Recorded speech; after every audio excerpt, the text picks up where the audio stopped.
Hey, it's John from brew-dudes.com. Today we're going to take a look at some of the homegrown hops that I have here in my yard.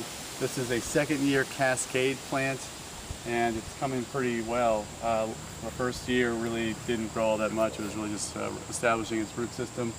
And this year I really paid attention to it, watered it, made sure I gave it a good fertilizer bed, and then just maintained it as time went on. This is something which I only cut back, probably let only 6 vines grow up the string here. And yeah, it's late August and it looks like it's about time for harvesting. I think some of the tips to know when it's time to harvest, I think you'll get, if you keep growing these things year after year, you get a good knack for it. But all the literature says to wait until the cones are papery. I like to leave them on until some of the tips start turning brown. That's when you know it's they're pretty mature, they're ready to come off. Now, not all the cones are ready to go. I think I'll probably leave some.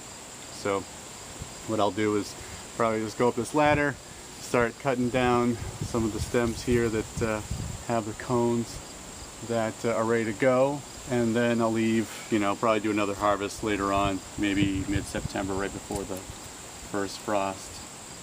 But always looking at the cones each day to see if they're ready or not. Okay. With that, we'll go inside and we'll check out how I dry these things.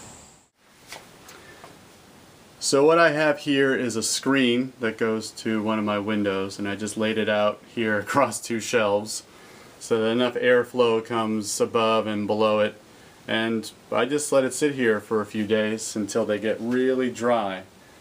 This is a batch of Magnum that I picked 3 days ago, and these things are ready to bag up, freeze up, and when I'm ready to brew, I'll just take out that Ziploc bag and we'll measure them out and brew with them. So that's really it. Homegrown hops are pretty easy. I mean, I'm not much of a green thumb, but I can get these things going pretty easy. They're a sturdy plant. I water them when I can. I always keep an eye on them probably every day to see how they're doing. If it looks like they need water, I water them. If not, then I don't. But from there you just kind of get a feel of when they're ready to pick. They start looking pretty mature. You feel them. They feel papery. You pick them and then just find a good place to dry them. I know some people build out elaborate box fan things. I've always had pretty good luck with just a screen up on a few shelves, with enough space that air can get up and down, and they dry in a few days. I'd say 2 to 3 days, and they really do become very much paper dry. And I've brewed with them. I've put beers into competition. They do pretty well. So I don't know, this method works for me, and I like easy things. So that's it on home growing hops. Hopefully that's been beneficial to you. And if you don't grow hops at home right now, if you have a place where you get a lot of sun, do it. It's you kick yourself every March or April when you didn't order it. You said, next time. Well, next time is next year.